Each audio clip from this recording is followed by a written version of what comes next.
তো যারা বলো আমি সবসময় ভিডিও করি, কাজ করি না, আমার সংসারের কাজকে এসে করে দেয় বা আমার শাশুড়ি মা করে কিনা অন্য লোক এসে করে দেয়, সবটাই থাকছে এই ভিডিওতে। তো চলো, আমি সুস্মিতা চলে আসলাম আরেকটি নতুন ইন্টারেস্টিং ব্লগ ভিডিওর সাথে। আজকের ব্লগটা হবে একটু অন্যরকম, একটু ইন্টারেস্টিং। তো অনেকের কমেন্টের রিপ্লাই দেবো আজকে আমি। তো প্রথম থেকে শেষ অবধি ভিডিওটি তোমরা শেয়ার করো আর এমনি দেখতে থাকো।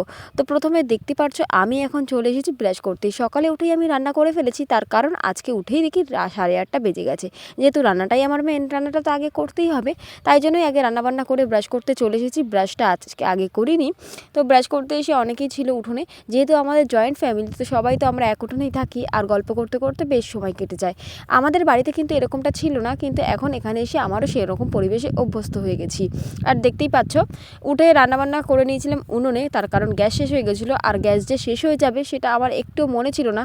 প্রত্যেকবার গ্যাস শেষ হয়ে যাওয়ার 5-6 দিন আগে বা এক সপ্তাহ আগেই কিন্তু আমি গ্যাস বুক করে আরেকটা আনিয়ে রাখি, বাট এবারটা তার ব্যতিক্রম। তাই জন্য উনুনেই রান্না করছি। সেই উনুনের জায়গাটা যেখানে রান্না করছিলাম সেই জায়গাটা এখন ভালো করে পরিষ্কার করে নিচ্ছি, ঝাড় দিয়ে নিচ্ছি, তারপরে একে একে সমস্ত কাজ করব। আসলে বলি, সংসারে কিন্তু একটা দুটো কাজ নয়, সমস্তটাই আমি করি। আর যেহেতু এটা আমার সংসার, সেহেতু অন্য লোক কিন্তু কেউ করে দিয়ে যায় না। আর মেন কথা, আমি তো হাউসওয়াইফ, কিছুই করি না, তার কারণে মানে ভিডিওটা আমার জাস্ট ভালো লাগে, সেই কারণেই আমার জাস্ট ভিডিওটা করি বলে কিন্তু অনেকে অনেক বাজে কমেন্ট করে, অনেকে অনেক কথা বলে, কিন্তু সেগুলো আমি মোটেই গায়ে মাখি না। চেষ্টা করি তোমাদের সাথে অনেক অনেক আনন্দ করার আর অনেক অনেক কথা বলার। আমি যেহেতু তোমাদেরকে আমার একটা পরিবার বলে মনে করি, তাই জন্যই তোমাদের এই কথাগুলো আজকে আমি শেয়ার করছি। আগে কোনো ভিডিওতে তোমরা বলতে শোনোনি যে এরকম। আসলে আমি যেহেতু গ্রামের সাইডে থাকি, তো এখানে কিন্তু এমন কথা কিন্তু প্রায়শই শুনতে হয়। যেহেতু এখনও এই জায়গা আমি এখনও আর্ন করিনি বা এখনও স্টার্টিং হয়নি। যতই হোক, এই ইউটিউবে যারা কাজ করো তারা তো জেনেই থাকবে কতটা শত্রুর সম্মুখীন হতে হয় আমাদের। তো সকালবেলা এই উনুনে রান্না করে আমি এক কড়াই গরম জল বসিয়ে রেখেছিলাম। যেহেতু আমার একটু ছোটোবেলা থেকেই ঠান্ডার সমস্যা, আমি গরম জলেই স্নান করব, সেই কারণেই। আর সমস্ত কিছু হয়ে গেলে আমি উনুনটা লিপেও দেবো। আর এদিকে দেখো, আমাদের বাড়ির সামনেই একটা সুন্দর লাউ গাছ হয়েছে, যেই লাউ গাছে ফুলও এসে গেছে। এখানে কিন্তু একটা ঝিঙে গাছও হয়েছিল। তো আগেই দেখাই, আমাদের বাড়ির সিম গাছ হয়েছে, সিম গাছে কিন্তু বেশ সুন্দর ফুল এসে গেছে, যেটা আমাদের জবা ফুল গাছের উপরে হয়েছে। তোমাদের তো আগের ভিডিওতে দেখিয়েছি যে আমাদের বাড়ির সামনে দুটো সুন্দর লাল জবা ফুলের গাছ আছে। আর এই যে সমস্ত কাজ শেষে আমি ব্রাশ করতে করতে ভাবলাম যে আমাদের ঠাম্মা তো বাড়িতে নেই, ঠাম্মার ঘরের পিছনে সুন্দর সুন্দর লঙ্কা গাছ লাগিয়েছে ঠাম্মা, সেগুলো যেহেতু নষ্ট হয়ে যাবে, তাই জন্যই ভাবলাম দেখে আসি কীরকম কী আছে। তো গাছটা প্রায় শেষের দিকে, গাছটা কিন্তু মানে জাস্ট মরে মরে যাচ্ছে। ঠাম্মা নেই, 10-15 দিন জল দিলে আবার যদি মরে যায় তখন তো সে বকা দেবে, তাই জন্য আর জলও দেওয়া হচ্ছে না। আর আমাদের বাড়ির সামনেই কিন্তু এরকম ধান কেটে এখানে সবাই জড়ো করে রাখছে, এগুলো ঝাড়তে হবে, বাছতে হবে, সবই করতে হবে। মনে হয় আজকে ঝেড়েছে, যেহেতু আমি অনেকটা লেটে এসেছি। আর এই যে এখানে কিন্তু সবাই ভোরবেলা থেকেই কাজকর্ম করে, ভোর 5টা থেকে কাজকর্ম কিন্তু শুরু হয়ে যায়। অনেকে আবার রাত 4টে থেকে উঠেই সমস্ত কাজকর্ম করে। আমাদের কলকাতার দিকে কি হতো, সবাই কিন্তু লেটে ঘুম থেকে উঠতো, আমাদের সকালটা শুরু হতো লেটে, তাই জন্য আমাদের সমস্ত কাজ সারা দিনটাই করতো। বাট এখানে এসে আমি দেখছি সবাই ভোর 5টা থেকেই কাজ করে, আর মোটামুটি 8টা-9টার মধ্যে সবার সমস্ত কাজ কমপ্লিট হয়ে যায়। তো চলো, আর যেহেতু আমি হাউসওয়াইফ আর আমাদের এখানে সেরকম একটা কোনো কাজই নেই, তাই জন্যই আমি একটু লেট করলেই সমস্ত কাজ কিন্তু করি। আর এদিকে সকালেই আবার রান্না হয়ে গেছিলো, ব্রাশ করে এখন আমি ভাত খেয়ে নিচ্ছি। তার কারণ দেখতে পাচ্ছ আমার পিছনে সবাই ভাত খেতে বসে গেছে। আর একা একা শীতকালে বেলা একটুও খেতে ভালো লাগবে না। এখানে সৃজা খাচ্ছে, বড়দা খাচ্ছে, বড়দি খাচ্ছে, আমার যা খাচ্ছে, তারপরে ছোটো কাকি ওদিকে ভাত খাচ্ছিলো একই উঠোনে বসে। তাই ভাবলাম আমিও একটু ভাতটা খেয়ে নিই। সকাল 9টার মধ্যে, 9:30টার মধ্যে আমার ভাত খাওয়া হয়ে যায়। 8:30টায় উঠেছি, 9:30টার মধ্যে সমস্ত রান্নাবান্না কমপ্লিট করে এখন আমি ভাত খেতে বসে পড়েছি। আর আমার বড় কিন্তু কাজে চলে গেছে। আর ওকে দেওয়ার পর যেহেতু আর কোনো চাপ থাকে না, তাই জন্য আমি ধীরে সুস্থেই সমস্ত কাজগুলো করতে থাকি। দেখতে পাচ্ছ ভাত টাত খেয়ে আবার কাজ করব, ও বারবার ফোন করে যে ভাত খেয়েছো কিনা, আমার দাদু ফোন করে যে ভাত খেয়েছিস কিনা, আমার মা ফোন করে সকাল থেকেই। কারণ কি হচ্ছে, আমার সকালেই ভীষণ খিদে পেয়ে যায়। আমার সকালে খাওয়া অভ্যাস ছোটোবেলা থেকেই, ভাত না দিয়ে অন্য কিছু খেতেই হবে। তো একার জন্য এখানে আর অন্য কিছু করা হয় না, তাই জন্য আগে ভাতটাই খেয়ে নিই। ভাত টাত খেয়ে দেখতে পাচ্ছ চলে এসেছি ঘরে এসে একটা নাইটি আর একটা গামছা নিয়ে গেলাম, যার কারণে আমি স্নান করব। সেটা একটু গরম হলে, শীতকাল যেহেতু পরতে বেশ ভালো লাগবে। আর স্নানের আগের কাজগুলো আমি স্নানের আগে করতেই পছন্দ করি। এই যে এখানে স্ট্রাকচারটা করেছি, এখানে আমার রান্নাঘর ছিল ছোট্টখাট্ট একটা, মানে জাস্ট টিনের চাল ছিল, সেটা ঠিক করে এবার একটা ভালো রান্নাঘর করার চেষ্টায় আছি। জানি না কতদূর কি হতে পারবে বা করতে পারবো, সবটাই তোমাদের সাথে শেয়ার করব।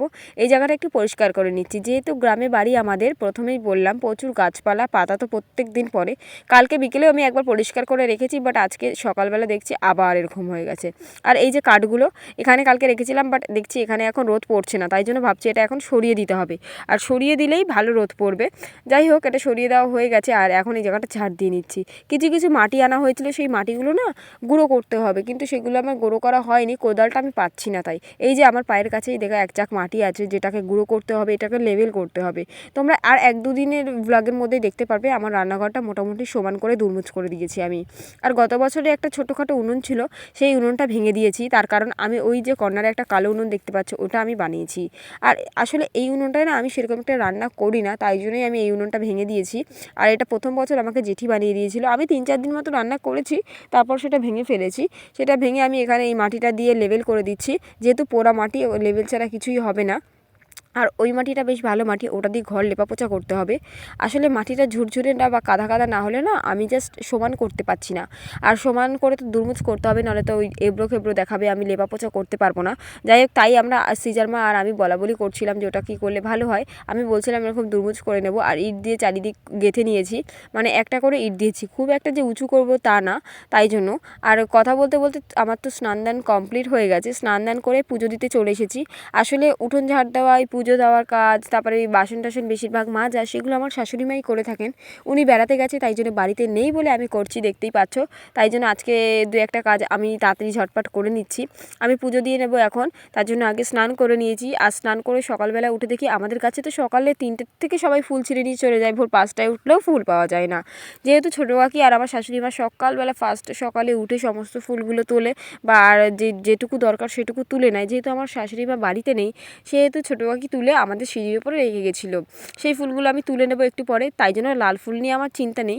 নীলকণ্ঠ আর বেলপাতা, আমাদের বাড়িতেই বেল গাছ আছে, তাই জন্য আর সমস্যা হয় না। আর বাড়িতে কিছু ফুল রাখা রয়েছে, গাঁদা ফুল, যেগুলো আমি প্যাকেটে মুড়িয়ে রেখে দিয়েছি, সেগুলো দিয়েই পুজো দিলে হয়ে যাবে। আজকে আর বেশি ফুল টুল তোলার কোনো ব্যাপার নেই, যেহেতু শুক্রবার, তার জন্য ধুতুরা ফুল একটা তুলে নেব, সেই গাছটাও কিন্তু আমাদের বাড়িতে আছে। দেখতে পাচ্ছ, তোমাদের সাথে কথা বলতে বলতে কিন্তু আমার ঠাকুরের বাসনে মাজা হয়ে গেছে। তো প্রথমে একটা কথা বলি, আমার ভিডিও যদি একটুও ভালো লেগে থাকে তো ভিডিওটি প্লিজ লাইক করো, একটা সাবস্ক্রাইব করো, প্লিজ একটা কমেন্ট করে দিয়ে যাও যে কে কোথা থেকে দেখছো। তো তোমাদের ভালোবাসায় কিন্তু আজ আমি এই অবধি এসে পৌঁছেছি, তোমাদের ভালোবাসা ছাড়া কোনো মতেই আমি এগিয়ে যেতে পারবো না, সেই কারণেই তোমাদের সাথে এতগুলো কথা বলা। তো দেখতে পাচ্ছ ফুল আছে এখানে, আর আমি এখন সুন্দর করে সিংহাসনটা সাজিয়ে নিয়েছি। প্রথমেই বললাম গাঁদা ফুল ছিল, আর কালকে তো বৃহস্পতিবার ছিল, সমস্ত ঘরটা কালকেই সমস্ত কিছু করে নেওয়া হয়েছিল। আর এইদিকে আমার 3 ছেলে রয়েছে। তো চলো প্রদীপটা এখন ধরিয়ে দিই, প্রদীপটা ধরিয়ে আমি আস্তে আস্তে পুজো দিয়ে নেব। পুজো দিলেই মোটামুটি আমার কাজ শেষ। তারপরেই খাওয়া দাওয়া তো তোমরা দেখলেই সকালেই হয়ে গেছে, আর রান্নাবান্নাও সেরকম সকালে আমি করে রেখেছিলাম।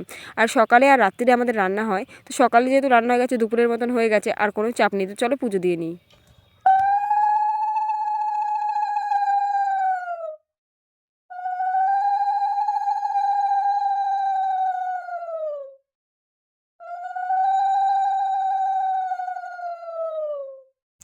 পুজো টুজো দিয়ে নিলাম, এরপরে এক এক করে সমস্ত কাজ করে নেব। পুজো দিয়ে প্রণাম করে নিচ্ছি, আর এখানে কিন্তু আমি ঘন্টাও বাজিয়ে নেব।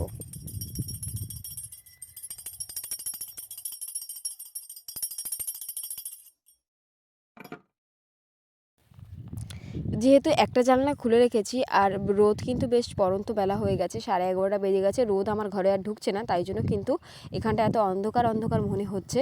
আর এদিকে দরজা কিন্তু খোলা, তোমরা দেখতেই পাচ্ছ।